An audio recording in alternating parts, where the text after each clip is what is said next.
He said it so casually, I almost missed it. This is Sarah, just the assistant.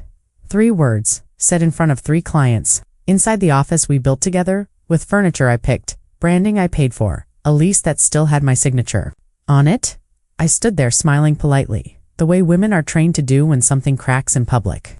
One of the clients glanced at me and nodded with a quick, distracted smile. The conversation moved on, but something in me didn't. I stood there, holding a tray of coffees I had offered to grab while he prepped the pitch deck. I remembered the night we stayed up on the floor, mapping out the idea with sticky notes and half-dead markers. I remembered wiring the rest of my savings to his account so we could make the first month's rent. It's just a loan. I told myself, we'll build it together. But somewhere along the way, we became his, and I became just the assistant. The thing is, it wasn't the first time. He'd referred to me as support, as logistics, as his right hand, never as a partner. Never as someone who bled for the dream too. But this time it stuck. Not because the clients believed it, but because I finally did. I heard it, felt it, knew it. I was standing inside a life I helped construct, and I was being labeled like an afterthought, a background character, someone who brought coffee, not capital, someone who watched, not built. I excused myself quietly after the meeting, said I had emails to send, but what I really needed was air, because there's a kind of betrayal that doesn't yell. It just folds you out of the frame and keeps going. I sat in the break room, door half closed, staring at the chipped edge of the table we'd bought secondhand during the first week. We laughed back, then said one day we'd replace everything with something better. I guess he did. He replaced the table, the chairs, the narrative. I was still in the picture, but only when it was convenient. Only when he needed someone to cover the phones, balance the books, smooth out the chaos behind the scenes. And I let it happen. That was the hardest part. I let it happen. Because I believed that patience would turn into partnership. That humility would earn recognition, that if I stayed quiet long enough, someone would finally say my name the right way. He used to say, we're in this together. But I started to realize we was just a placeholder for him, until it became profitable. I pulled out the original business plan from the drawer, my handwriting all over it, my sketches, my numbers. I ran my fingers across the margin where I'd written, someday this will be ours. That hours burned now, because I had funded a dream I no longer belonged to. I had invested more than money. I had invested belief. In him. In us. In the idea that loyalty would be seen. But instead, I was told publicly, clearly, that I was just the assistant. I thought about walking into his office and confronting him, telling him exactly how it felt to vanish in front of strangers. But something stopped me. Not fear, not even pride. Just a quiet voice inside that said, you're not invisible. You're just in the wrong story. And maybe, just maybe, it was time to stop fighting for a seat at a table I helped build, but was never truly welcome at that night. I couldn't sleep. I lay on the couch in our shared apartment. Yes, shared, where half the furniture had my name on the receipts, but none of it felt like mine anymore. His keys were on the table, his laptop open, charging. I could hear him brushing his teeth, humming the same tune he always did when everything in his world was going well. And it was for him. Everything was falling into place. Clients, growth, momentum, and all of it built on foundations I helped lay, quietly in the background. I wanted to believe that being behind the curtain still meant you were part of the show. But tonight, it felt like I was just holding the curtain open so he could take the stage. And now that the lights were on, he didn't even turn around. I scrolled back through old emails, contracts I helped negotiate, vendors I found, photos of us in front of the empty office space before opening day. I looked happy in them, tired, but happy, because I believed in the beginning. I believed that building something with someone meant you both stood on it when it rose. I never thought I'd have to fight for visibility in a dream I helped finance, but here I was, an unpaid role in someone else's highlight reel. I stared at the ceiling and thought, when did I stop being a partner and start being a prop? Maybe it was the moment I stopped asking to be seen. Maybe it was the first time I said, it's okay, I don't need credit. I meant it back then, but I don't anymore. Because if you never ask to be named, don't be surprised when they write you out completely. And I was finally tired of being uncredited in my own story. The next morning, I woke up before him, sat at the edge of the bed and stared at the floor like it might offer some kind of answer. My chest felt tight, not from sadness but from a pressure I couldn't name. I walked into the kitchen and opened my banking app, scrolling through the transactions. The deposit I'd made 6 months earlier was still there, transferred in full, labeled seed money in the notes. I remembered how proud he looked when I hit send. He kissed my forehead and said, you won't regret this. I believed him. Back then, I still thought promises were blueprints. Now, I wasn't so sure. I opened a folder on my laptop labeled Business. Inside were spreadsheets, invoices, proposals. My name was on all of them, drafted, signed, delivered. But in every meeting, every email that went out, he used the business account with just his name on the signature. Founder and CEO, mine was never added. Not once. I had asked about it months ago. He said, "Let's keep it simple for now. It's cleaner that way," and I nodded because I trusted him, because I thought simplicity was temporary. But now, I realized it wasn't about clean lines, it was about control, about image, about him standing taller while I bent lower. I scrolled through our first photos again launch day, the logo reveal, the empty office with pizza boxes and cheap champagne. I looked so full of hope, I didn't recognize that woman anymore. She looked like someone who thought partnership meant permanence. But I was learning now. Some people want your help, not your presence, your money, not your mark. And the more I looked, the more it hit me he hadn't forgotten me. He had erased me. On purpose, that afternoon I skipped lunch and went to a quiet cafe we used to meet at when the business was just an idea. I brought my old notebook with the early sketches pages curled, corners smudged with coffee and highlighter. I flipped through each line like I was reading someone else's life. I had forgotten how much of the original concept came from me. The name, the colors, the mission statement scribbled at 2 a.m. after one of our long brainstorm nights. Back then, he used to say, "You're the engine behind this," and I believed that was enough. I didn't need the title, I had the trust. But now I saw how dangerous that was, to believe that love is protection from erasure. I sipped my coffee and watched couples walk by outside, each person holding something, hands, a bag, a baby, a secret. And I realized I had been holding a business, a relationship, a vision, and none of it was holding me back, just holding me down. I started jotting down new ideas in the back of the notebook, ones that had nothing to do with him. Not revenge, not competition, just possibility. The kind I had buried under being supportive. I wrote the word partner in the center of a blank page and circled it slowly. Not as a title to chase, but as a reminder, you don't have to shrink to support someone else's rise. You can walk beside them, not behind.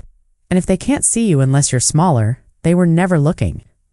I closed the notebook and whispered, "You're not crazy. You were always here."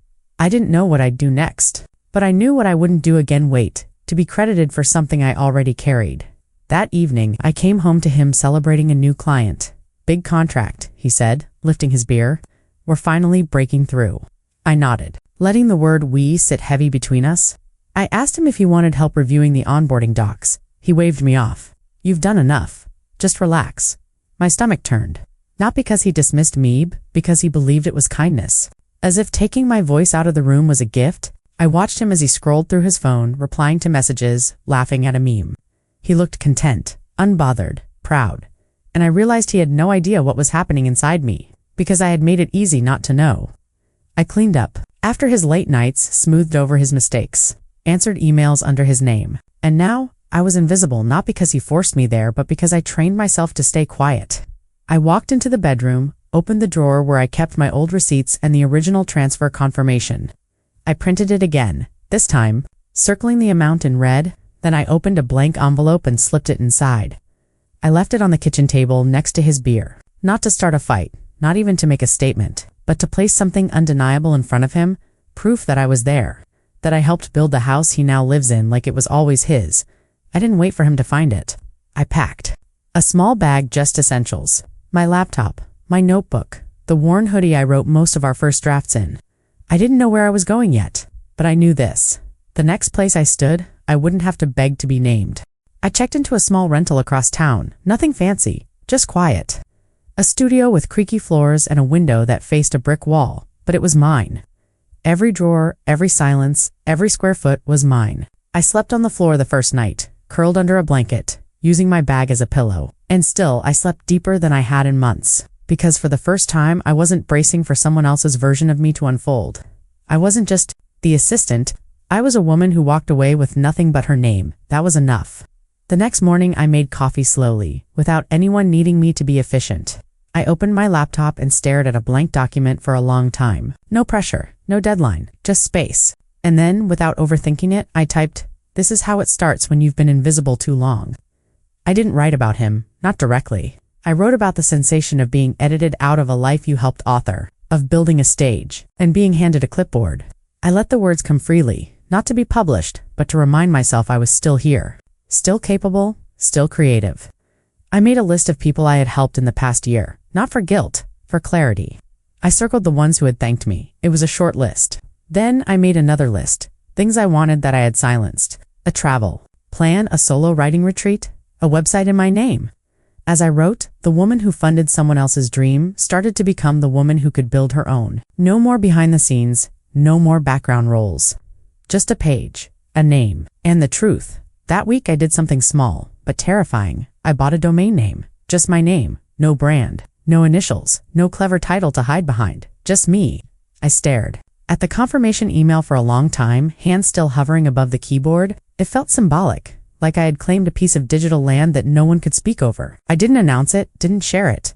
I wasn't building for likes or validation. I was building to remember. That same day, I went to a networking event alone, something I used to do with him by my side, playing the face while I filled in the facts. This time, I introduced myself without hesitation. Hi, I'm Sarah. I'm a writer and strategist. No one blinked. No one questioned it. They just nodded and asked what I was working on. And as I spoke, I realized I had always been this person. I just didn't have the space to hear my own voice. I walked home after, shoes in hand, wind in my hair, feeling something like relief, not joy, not yet, but release. The weight of being unseen had begun to lift. I lit a candle that night and stood in front of the mirror. No makeup, no performance, just me. I whispered, "You don't owe anyone a quiet exit when you built the door they walked through." I wrote that sentence down, circled it, and pinned it above my bed. I wasn't sure what the future looked like, but I knew it wouldn't include pretending. I didn't matter. That time had passed. He could keep the title, the clients, even the office. I wasn't chasing a seat at his table anymore. I was carving my own and, finally using my full name on the invitation. A few days later, I received an email from one of our early clients, the kind I used to coordinate with. Follow-up, troubleshoot. She wrote, "I didn't see you on the last project. Are you still part of the team?" I stared at the screen for a full minute before replying. Then, slowly, I typed, "Not anymore." But I was never just part of the team. I helped build it. I hit send, not to spark conflict, but to reclaim the truth, my truth. An hour later, she wrote back, "That makes sense. Honestly, we always felt like you were the one keeping things together." I exhaled. Not because it healed everything, but because it reminded me that invisibility isn't always unanimous. Some people noticed. They just didn't know how much I had disappeared to make things work. That same night, I sat at my desk, my own desk now. Not borrowed space and reworked an old idea, a project I shelved when our business took off. Back then, I told myself, I'll come back to this once we're stable, but we never stabilized. He rose, I receded, and now it was just me. I reopened the file and rewrote the tagline. This time, I didn't write we, I wrote I, and it felt strange. At first, almost selfish, but then it felt like oxygen, like standing on my own feet after holding someone else up for too long. I wasn't bitter. I wasn't out for revenge. I was just done waiting for permission to take up space. The next morning, I printed my name in bold across the top of my new project brief. Not tucked in the footer, not hidden in the metadata, centered, visible, and I whispered to the page, "This time you won't forget who started it." I didn't tell him where I went. I didn't need to. A few days after I left, he sent a single text. "Are you okay?" I read it, didn't respond, because the answer was too layered for someone who never noticed the unraveling. I wasn't okay in the way he meant. I wasn't soft or supportive or silently rebuilding his foundation while mine cracked. But I was okay in a deeper way, the kind that comes when you finally stop negotiating your worth. I watched the text sit there for a while, like a paper boat in still water, then I deleted it. That act felt bigger than it should have. Not out of spite, but out of clarity. You don't owe access to people who only see you when they need something. That week I finalized the name for my new project. I chose something honest, not polished, not trendy, just rooted in truth. My story, my voice, I registered it in my name. Designed the logo, built the site myself. Every word on the homepage was mine, no cosign, no we, and still it felt complete. I booked a tiny co-working space across town, bare walls, secondhand chairs, good light. On my first day there, I brought coffee in a thermos and sat by the window. I wrote my list in pen, not pencil. Because this time, nothing about me would be erasable. A woman walked by outside, glanced in, smiled. I smiled back. And for a moment, that was enough. No applause. No email signature. Just me, showing up, present, accounted for. I whispered, "You're not behind? You were just waiting to be seen. By the right person?" And today, I realized I am that person now.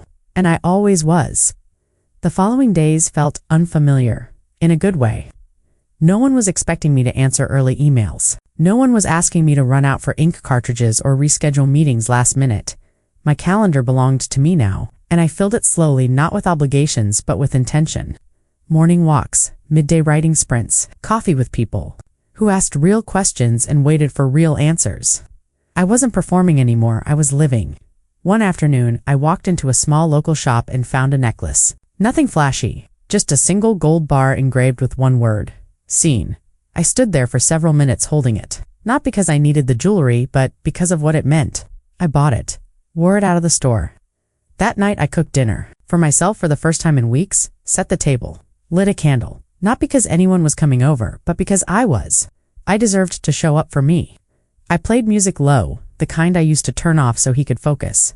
I danced while stirring the pasta, and in that quiet rhythm, I felt something loosen, like all the years I spent making myself small had finally started to uncoil. I sat down to eat, looked at the place across from me, and didn't feel lonely. I felt full, because this wasn't absence, this was space, this was room to rebuild. Without being edited, later I journaled one line: "You never needed to be louder. You just needed to stop whispering in rooms that refused to listen." I underlined it twice. Then I closed the notebook and looked out the window. And for the first time, the future didn't feel like a place I had to earn. It felt like home. A week later, I walked past the building where our office used to be. He'd changed the logo on the window, hired someone to redesign the website. The brand had evolved slicker now, more polished. But I could still see the bones beneath it. My bones, my blueprint, my hours of unpaid labor folded into every pixel. I paused on the sidewalk for a moment, just long enough to let the bitterness rise and then leave. I didn't go inside. I didn't need to, because I no longer wanted what was behind that glass. I had already outgrown it. I walked on, shoulders back, pace steady, knowing that what I was building now would never require someone else's permission. At my new co-working space, I printed the first mock-up of my project proposal, pinned it to the board above my desk. Then I wrote across the top in pen, "Founded by Sarah," no asterisk, no footnote, no shared credit for things I built in the dark. A woman across the room leaned over and asked what I was working on. I told her, not hesitantly, not apologetically, just truthfully. She nodded and said, "That sounds like something people need." I smiled. I think I did too. That evening, I walked home under a sky turning lavender, the kind of sky that doesn't ask for attention but always manages to hold it. I thought about everything I gave, the money, the time, the silence, and I thought maybe none of it was wasted.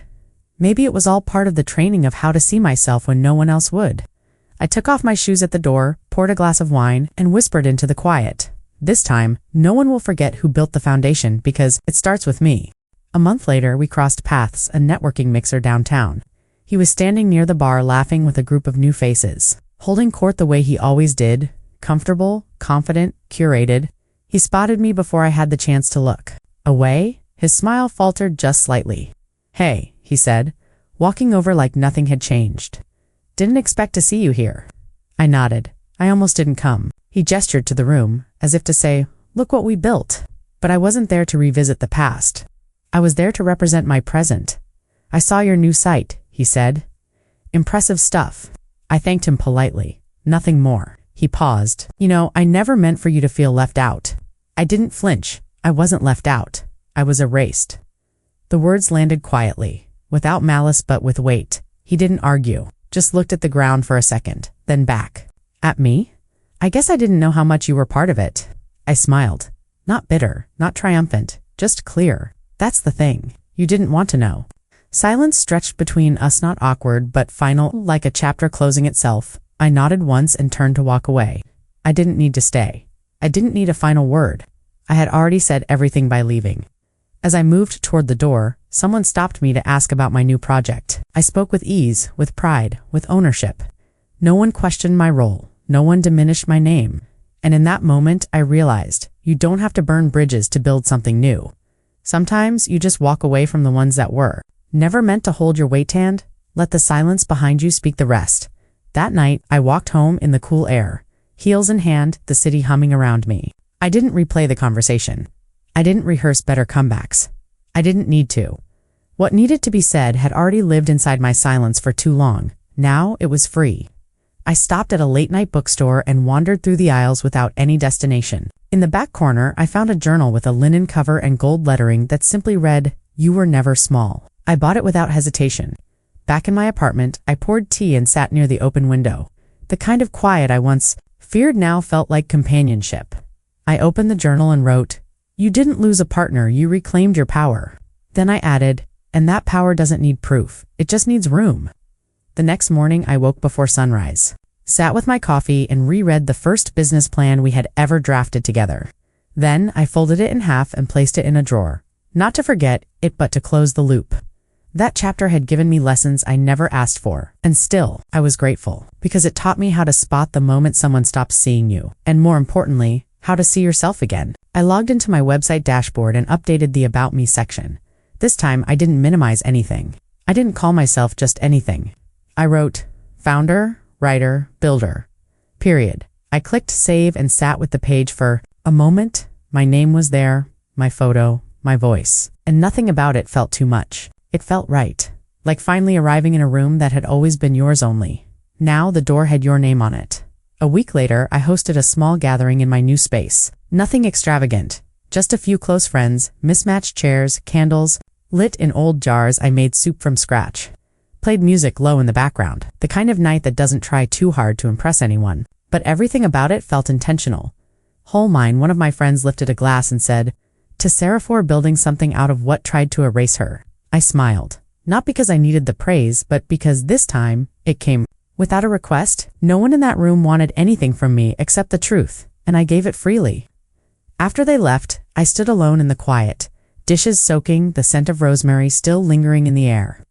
I walked over to my corkboard and pinned a final note beside the others. You were never just the assistant. You were the reason the door opened at all. I stared at it for a while, then stepped back. The wall was full now. Full of sentences that once lived in my chest. Like bruises now, they lived in daylight, in ink, in full volume.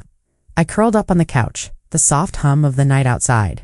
My window, no longing, no ache, just rest. Deep earned rest. Because healing doesn't always come with closure from the people who hurt you. Sometimes it comes with a sentence you write to yourself. A room you fill with your own laughter. A project that carries your name without question. I looked around at the life I was building, not loud, not grand, but honest, and whispered, "This time the credits won't forget me because I wrote them myself." And with that, I finally let the story end.